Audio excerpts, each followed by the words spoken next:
പാട്ട് പാടി, അത്രേ ഉള്ളൂ, 2 വരേ ഉള്ളൂ. ഞാൻ പാട്ടുകാരനൊന്നല്ല, തൽക്കാലം നിങ്ങളൊന്ന് സ്വീപ്പാക്കാൻ വേണ്ടി 2 വരി പാടിയെന്നേ ഉള്ളൂ. ഇനിയിപ്പോൾ പാടിയാൽ ചിലപ്പം പ്രശ്നമാവും. അത് അത്രേ ഉള്ളൂ,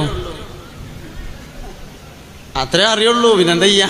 2 വരി, ഈ 2 വരി അറിയുള്ളൂ. കുറേ പാട്ടുകാരുടെ ഈ 2 വരി അറിയാം. അതുകൊണ്ട് ഇങ്ങനെ തൽക്കാലം ഇങ്ങനെ ആൾക്കാരെ സ്വീപ്പാക്കിയിട്ട് ഇങ്ങനെ നടക്കുന്ന പരിപാടിയാണ്. വേറെ പാട്ട് വേണോ? ഞാൻ പാടാം, അതിൻ്റെ മുമ്പ് ഒരു കഥ കേട്ടോളേ. പാടിക്കോളാം, അതിൻ്റെ മുമ്പ് ഒരു കഥ കേൾക്കാം. പണ്ട് മുകിലന്മാർ, അല്ല, ഈ പ്രസംഗം കഴിഞ്ഞാൽ എത്ര ചോദ്യം ഉണ്ടെന്നാ പറഞ്ഞേ? ശരി, നിങ്ങളെല്ലാവരും ഇവിടെ റേഞ്ചിലുണ്ട് എന്ന് മനസ്സിലായി. ഇവിടെ അല്ല, ഇതിൻ്റെ അടുത്ത് തന്നെ വലിയൊരു ടവറുണ്ട്, അതിന് മേലെ എല്ലാ സാധനത്തിനും റേഞ്ച് ഉണ്ട്. അതുകൊണ്ട് എല്ലാവരും റേഞ്ചിലിരിക്കുക കേട്ടാ, ഇൻഷാ അല്ലാഹ്. പണ്ട് മുകിലന്മാർ ഇന്ത്യ ഭരിച്ചിരുന്ന കാലത്ത് അക്ബർ ചക്രവർത്തി എന്നൊരാളുണ്ടായിരുന്നു. അക്ബർ ചക്രവർത്തിയെ കേട്ടിട്ടുണ്ടോ? അദ്ദേഹം എന്തോ ഒരു കുലുമാലുണ്ടാക്കിയല്ലോ. എന്തായിരുന്നു അതിൻ്റെ പേര്? ദീനി ഇലാഹി എന്നു പേരായ ഒരു മതം അല്ലെങ്കിൽ ഒരു പ്രസ്ഥാനം ഉണ്ടാക്കിയ ആളാണ് അക്ബർ ചക്രവർത്തി. അദ്ദേഹത്തിന് വളരെയധികം ഇഷ്ടപ്പെട്ട ഒരു ഉപദേശകനുണ്ടായിരുന്നു. ബീർബൽ എന്നാണ് അദ്ദേഹത്തിൻ്റെ പേര്. ഒരിക്കൽ അക്ബർ ചക്രവർത്തിയും അദ്ദേഹത്തിൻ്റെ ഉപദേശകനായ ബീർബലും കൂടി കാട്ടിലേക്ക് വേട്ടയാടാൻ വേണ്ടി പോയി. വേട്ടയാടി അവർ കുറേ ദൂരം സഞ്ചരിച്ച സമയത്ത് രാജാവിൻ്റെ കയ്യിൻ്റെ ചൂണ്ടാൻ വിരലിന് ഒരു മുറി പറ്റി. എന്തോ ആയുധം തട്ടിയിട്ട് മുറിയായി. നല്ല വേദന ഉണ്ടായിരുന്നു. ബീർബൽ കുറച്ച് പച്ചമരുന്നൊക്കെ എടുത്ത് അവിടെ വെച്ച് ഉഷാറായിട്ട് അതിനെ കെട്ടിക്കൊടുത്ത്, രാജാവ് വേദന കൊണ്ട് ഇങ്ങനെ വിഷമിക്കുന്ന സമയത്ത് ബീർബൽ പറഞ്ഞു, മഹാരാജാവേ, അല്ലാഹു സുബ്ഹാനഹു വ തആല മനുഷ്യന് എന്ത് ബുദ്ധിമുട്ടുകൾ കൊണ്ടുവരികയാണെങ്കിലും അത് എന്തെങ്കിലും ഒരു ഗുണത്തിന് വേണ്ടിയായിരിക്കും എന്ന് പറഞ്ഞു. നല്ല ചൂടുണ്ടപ്പോൾ എന്തെങ്കിലും ഒരു ഗുണത്തിന് വേണ്ടിയിട്ടേക്കാരം. മനുഷ്യന് ഏത് ബുദ്ധിമുട്ട് വന്നാലും എന്തെങ്കിലും ഒരു ഗുണത്തിന് വേണ്ടിയായിരിക്കും എന്ന് പറഞ്ഞു. പക്ഷെ രാജാവിന് കയ്യമ്മ മുറിയായത് കാരണം, വേദന ഉള്ളത് കാരണം അത് അത്ര ഉൾക്കൊള്ളാൻ പറ്റിയില്ല. രാജാവിന് ദേഷ്യം വന്നപ്പോൾ തൊട്ടടുത്തൊരു കിണറുണ്ടായിരുന്നു, വെള്ളമില്ലാത്തൊരു കിണർ. ആ കിണറിലേക്ക് ബീർബലിനെ തള്ളിയിട്ടു. എന്നാൽ എല്ലാ ഉപദ്രവങ്ങളും എല്ലാ ബുദ്ധിമുട്ടുകളും ഗുണത്തിനാണെങ്കിൽ അവിടെ കിടക്കുകയായിരുന്നു. ഗുണത്തിനേക്കാരല്ലോ, അവിടെ കിടന്നു പറഞ്ഞു. തള്ളിയിട്ട് കണ്ട് രാജാവ് അങ്ങനെ പോയി. കുറേ ദൂരം സഞ്ചരിച്ച് ഒരു മലയുടെ താഴ്വാരത്തെത്തിയപ്പോൾ കാട്ടിൽ താമസിക്കുന്ന കുറേ ആളുകൾ രാജാവിനെ കണ്ടുമുട്ടി. രാജാവിനെ കണ്ടപ്പോൾ നല്ല ഭംഗിയുള്ള ഒരു ചെറുപ്പക്കാരൻ.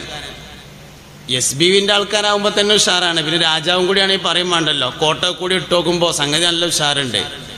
ഏതായാലും രാജാവിനെ കണ്ടു നോക്കുമ്പോൾ അവർക്ക് നല്ല ഉഷാറുള്ള ഒരാളായിട്ട് തോന്നിയപ്പോൾ അവർ പിടിച്ചു. അവർക്ക് അന്ന് വനദേവതക്ക് ഒരു മനുഷ്യനെ അറുത്തുകൊണ്ട് രക്തം കൊടുക്കേണ്ട ദിവസമായിരുന്നു. ഇന്നിപ്പോൾ ആരെ അറക്കുക എന്നിങ്ങനെ ചർച്ച ചെയ്തുകൊണ്ടിരിക്കുന്നതിൻ്റെ ഇടയിലാണ് രാജാവ് അവരുടെ മുമ്പിലേക്ക് വന്നത്. രാജാവിനെ പിടിച്ച് അവർ കൊണ്ടുപോയി നന്നായി ഒന്ന് കുളിപ്പിച്ച് ഡ്രസ്സൊക്കെ എടുക്കാൻ വേണ്ടി ഒരുങ്ങാണ്. അപ്പോൾ ആ സമയത്ത് നോക്കുമ്പോൾ രാജാവിൻ്റെ കയ്യിൻ്റെ ചൂണ്ടുവിരലുമ്പോൾ ഹലാക്കിൻ്റെ ഒരു കെട്ടുണ്ട്. ഇതെന്താ ഈ കെട്ട് എന്ന് ചോദിച്ചു. അതിൽ പറഞ്ഞു അത് ഒരു മുറി പറ്റിയതാണ് പറഞ്ഞു. അപ്പോൾ കാട്ടിൽ താമസിക്കുന്ന ആളുകൾ പറഞ്ഞു, അത്രേ, അങ്ങനെയാണെങ്കിൽ ഇപ്പോൾ സംഗതി ശുയിപ്പായല്ലോ, നിങ്ങൾ അറക്കാൻ പറ്റൂല. കാരണം ഒരു കേടുമില്ലാത്ത, ഒരു അയിബുമില്ലാത്ത, ഒരു കുറവുമില്ലാത്ത ആളെ അറക്കാൻ പറ്റുള്ളൂ. കയ്യിൻ്റെ വിരല് കേടുന്ന ആളെ എങ്ങനെ അറക്കുക, നിങ്ങൾ പൊയ്ക്കോളി പറഞ്ഞു. വിട്ടപ്പോൾ രാജാവ് അങ്ങനെ ആലോചിച്ചു, ആ മന്ത്രി ബീർബൽ പറഞ്ഞത് എത്ര ശരിയായിരുന്നു. മുഅ്മിനായ മനുഷ്യന് എന്തൊരു ബുദ്ധിമുട്ട് വന്നാലും അതെന്തെങ്കിലും ഒരു ഉപകാരത്തിന് വേണ്ടിയായിരിക്കും എന്നല്ലേ അയാൾ പറഞ്ഞത്. എൻ്റെ കയ്യുമ്മ മുറിയുള്ളതുകൊണ്ടല്ലേ ഞാൻ രക്ഷപ്പെട്ടത്.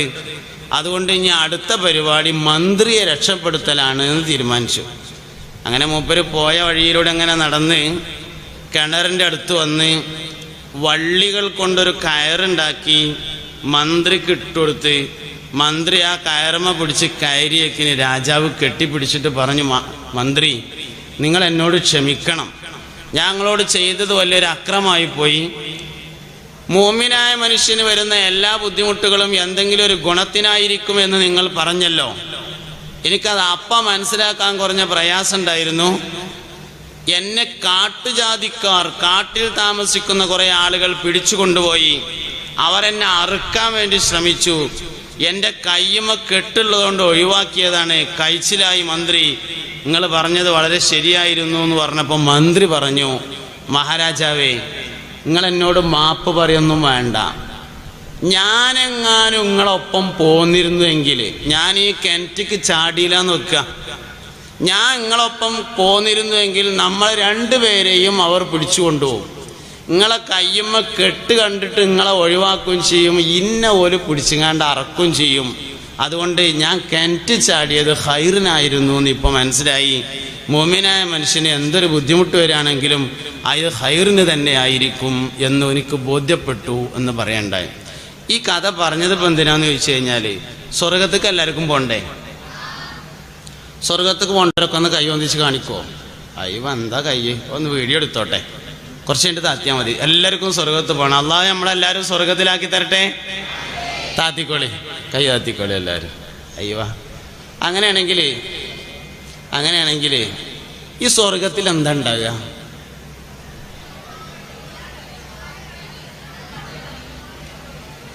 പറഞ്ഞോളി.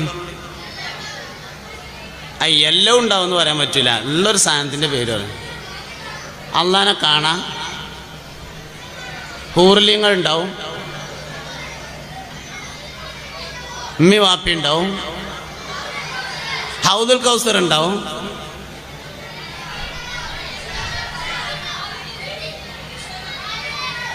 എല്ലാം ഉണ്ടാവും. പഴങ്ങൾ ഉണ്ടാവും, മുന്തിരി ഉണ്ടാവും, ഉറുമാമ്പഴം ഉണ്ടാവും. ഓക്കെ, ഞാനൊരു ചോദ്യം ചോദിക്കാം. സ്വർഗത്തിൽ ഇപ്പം എല്ലാതും ഉണ്ടാവുമല്ലോ. നല്ലോണം ആലോചിച്ചിട്ട് സ്വർഗത്തിൽ ഇങ്ങൾക്ക് വേണ്ടേ, നല്ല ആലോചിച്ചിട്ടോ, പെട്ടെന്ന് ഉത്തരം പറയണ്ട, നല്ല ആലോചിച്ചിട്ട് സ്വർഗത്തിൽ ഇങ്ങൾക്ക് വേണ്ടേ ഒരു സാധനത്തിൻ്റെ പേര് മാത്രം പറയാം. എല്ലാം കൂടി പറയരുത്. ഒന്ന്, ഏറ്റവും ആവശ്യമുള്ള ഒന്ന്. ഒരാൾ ഒരു പ്രാവശ്യം പറയാം. അള്ളാനെ കാണാ, ഹൗദുൽ കൗസർ, നബിനെ കാണാ. ആയിക്കോട്ടെ, കൂടുതൽ ആൾക്കാർ പറഞ്ഞത് അള്ളാനെ കാണുക എന്നാണ്. സ്വർഗത്തിൽ ഇപ്പം നമ്മളെല്ലാവരും ചെന്നാൽ അള്ളാനെ കാണുമല്ലോ. സ്വർഗത്തിലെ അവസാനത്തെ നിയമത്താണ് അള്ളാനെ കാണുക. വാപ്പ 20 കൊല്ലമായിട്ട് ഗൾഫ് പോയിട്ടുണ്ട്. വാപ്പ വരുന്നുണ്ട് എന്ന് പറഞ്ഞു കേട്ടാൽ എയർപോർട്ടിലേക്ക് പോകില്ലേ വാപ്പാനെ കൂട്ടാൻ വേണ്ടിയിട്ട്? അപ്പം ഇങ്ങനെ എയർപോർട്ടിൽ വിമാനം ഇങ്ങനെ വന്നിങ്ങനെ ഇറങ്ങി ഇങ്ങനെ അവിടെ ഇങ്ങനെ നിൽക്കുന്ന സമയത്ത് ഇങ്ങനെ ആലോചിക്കും, വാപ്പാനങ്ങോട്ട് കാണുമ്പോഴേ ഞാൻ ആദ്യം എന്താ ചെയ്യുക, ആദ്യം എന്താ പറയുക, ഇങ്ങനെ ആലോചിക്കുമല്ലോ. നമ്മളെല്ലാവരും ചെന്നിട്ട് സ്വർഗത്തിലെത്തിയാൽ അള്ളാഹു തആലാനെ ആദ്യം കാണുമ്പോൾ നിങ്ങളെന്താ പറയാ? അസ്സലാമു അലൈക്കും എന്നോ എന്താ പറയാ? സുഖം തന്നെ അല്ലേന്നോ? എന്നാ ഞാൻ പറഞ്ഞു തരട്ടെ എന്താ പറയാന്ന്. ഇപ്പം പഠിച്ചോളി, ഒരൊറ്റ പറയുള്ളൂ കേട്ടോ, ഒറ്റ പ്രാവശ്യമേ പറയുള്ളൂ. ഇപ്പം പഠിച്ചോളി, റെഡിയല്ലേ? 2 കാതും കൂർപ്പിച്ചിരുന്നോളി. ഒരു പ്രാവശ്യമേ പറയുള്ളൂ. ഞാൻ പറയുമ്പോത്തിന് പഠിക്കണം. പറയട്ടെ, 1 2 പറയട്ടെ. അത്തഹിയാത്തുൽ മുബാറകാതുസ് സ്വലവാതുത് ത്വയ്യിബാതു ലില്ലാഹ്. പഠിഞ്ഞോ? പഠിഞ്ഞു. എല്ലാവരും നല്ല കുട്ടികളല്ലേ? നമുക്ക് സ്വർഗത്തിൽ പോണ്ടേ? അള്ളാഹു നമ്മളെല്ലാവരും സ്വർഗത്തിൽ ഒരുമിച്ച് കൂട്ടി തരട്ടെ. സ്വർഗത്തേക്ക് പോണ ആൾക്കാർക്ക് ചില അടയാളങ്ങൾ ഉണ്ടാവും. ഒരിക്കൽ മദീന പള്ളിയിൽ വെച്ചുകൊണ്ട് മുഹമ്മദ് നബി സല്ലല്ലാഹു അലൈഹി വസല്ലമ പ്രസംഗിക്കുകയാണ്. സഹാബത്തിനോട് നബി തങ്ങൾ പറഞ്ഞു, സഹാബ, സ്വർഗാവകാശികളെ തിരിച്ചറിയാൻ 120 അടയാളങ്ങളുണ്ട്. സഹാബ, സ്വർഗാവകാശിയെ തിരിച്ചറിയാൻ 120 അടയാളമുണ്ട്. മദീന പള്ളിയുടെ പുറത്ത് നിൽക്കുകയായിരുന്ന സയ്യിദുനാ അബൂബക്കർ സിദ്ദീഖ് റളിയല്ലാഹു അൻഹു വാതിലിന്റെ ഉള്ളിലൂടെ ഇങ്ങനെ തലട്ടിട്ട് ചോദിച്ചു, അള്ളാന്റെ റസൂലേ, ആ 120 അടയാളങ്ങളിൽ ഏതെങ്കിലും ഒരു അടയാളം എന്നിലുണ്ടോ നബിയേ? നബി സല്ലല്ലാഹു അലൈഹി വസല്ലമ തങ്ങൾ പറഞ്ഞു, അബൂബക്കർ സിദ്ദീഖേ, ആ 120 അടയാളങ്ങളും നിങ്ങളിലുണ്ട് സിദ്ദീഖ്. സ്വർഗാവകാശികൾക്ക് കുറെ അടയാളങ്ങളുണ്ട്, നരകാവകാശികൾക്ക് കുറെ അടയാളങ്ങളുണ്ട്. നിസ്കരിക്കണവർക്ക് കുറെ അടയാളമുണ്ട്, നോമ്പ് വെൽക്കണവർക്ക് കുറെ അടയാളമുണ്ട്, ഒളു ചെയ്യുന്നവർക്ക് കുറെ അടയാളമുണ്ട്, പള്ളിക്ക് ബാങ്ക് കൊടുക്കുന്നവർക്ക് അടയാളമുണ്ട്, കള്ളുടിയന്മാർക്ക് അടയാളമുണ്ട്, ദുനിയാവിലും അടയാളമുണ്ട്, ആഖിറത്തിലും അടയാളമുണ്ട്. ഉമ്മാനോട് ദേഷ്യമുള്ള ആൾക്കാർക്ക് ഒരു അടയാളം ഉണ്ട്, ഞാൻ പറയാം. എല്ലാവരും അവനാൻ്റെ അടുത്ത് മാത്രം അടയാളം ഉണ്ടോ നോക്കിയാൽ മതി കേട്ടോ, വേറെ ആരും നോക്കണ്ട. ഉമ്മാനോട് ദേഷ്യമുള്ള ആൾക്കാർക്ക് ഒരു അടയാളം ഉണ്ട്, കാലുമത്തെ നഖം മുറിച്ചിട്ടുണ്ടാവില്ല. ഷൂസിൻ്റെ ഉള്ളിലായതുകൊണ്ട് ഒരു പ്രശ്നവുമില്ല, അവനാന് മാത്രമേ അറിയുള്ളൂ. ഉമ്മാനോട് ദേഷ്യമുള്ള ആൾക്കാർ കാലുമത്തെ നഖം മുറിച്ചിട്ടുണ്ടാവില്ല. നിസ്കരിക്കാൻ വേണ്ടി റുക്കൂക്ക് പോകുമ്പോൾ കാണും അടുത്തുള്ള ആള്, അതുവരെ കാണൂല, ഷൂസിൻ്റെ ഉള്ളിലായതുകൊണ്ട് കാണൂല. കയ്യുമ്മത്തും കൂടി മുറിച്ചിട്ടില്ലെങ്കിൽ ഓനെ പിന്നെ ഒന്നും പറ്റൂല. എല്ലാവരും അവനെ കയ്യുമ്മക്കൊന്ന് നോക്കാണി നിങ്ങൾ. കയ്യുമ്മയും കാലുമ്മയും നഗറുള്ളവനും ഉമ്മാനോട് ദേഷ്യം ഉണ്ടാവുന്ന. കള്ളുടിയന്മാരെ തിരിച്ചറിയാനൊരു അടയാളമുണ്ട്. കള്ളുടിയന്മാരെ തിരിച്ചറിയാനുള്ള അടയാളം കുളിക്കാൻ ഇഷ്ടമുണ്ടാവില്ല എന്നാണ് കള്ളുടിയന്മാരുടെ പ്രത്യേകത. ഓല് ചിലപ്പോൾ ഒരു 4 ദിവസം കൂടുമ്പോഴൊക്കെ കുളിക്കുള്ളൂ. നിങ്ങളെല്ലാവരും ഒന്ന് കുളിച്ചോരല്ലേ? അയ്യവ, എല്ലാവരും കുളിച്ചില്ലേ? കുളിക്ക് 2 ഫറദല്ലേ ചെങ്ങന്മാരെ? കുളിക്ക് 2 ഫറദല്ലേ? ഒന്ന് നിയ്യത്ത്. ഇന്ന് കുളിച്ചപ്പോൾ നിയ്യത്ത് ചുരൊക്കെ ഒന്ന് കയ്യൊന്നിച്ചാണ്. സത്യം പറയണം കേട്ടോ. താത്തിക്കോളി എല്ലാവരും താത്തിക്കോളി. കുളിക്ക് 2 ഫറദുകളാണ്. ഒന്ന് നിയ്യത്താണ്, 2 ശരീരം മുഴുവൻ വെള്ളത്തിൽ എത്തിക്കലാണ്. ശരീരം മുഴുവൻ നമ്മളെല്ലാവരും വെള്ളം എത്തിച്ചിട്ടുണ്ട്, നമ്മളാരും ഒന്ന് കുളിച്ചപ്പോൾ നിയ്യത്ത് വെച്ചിട്ടില്ല.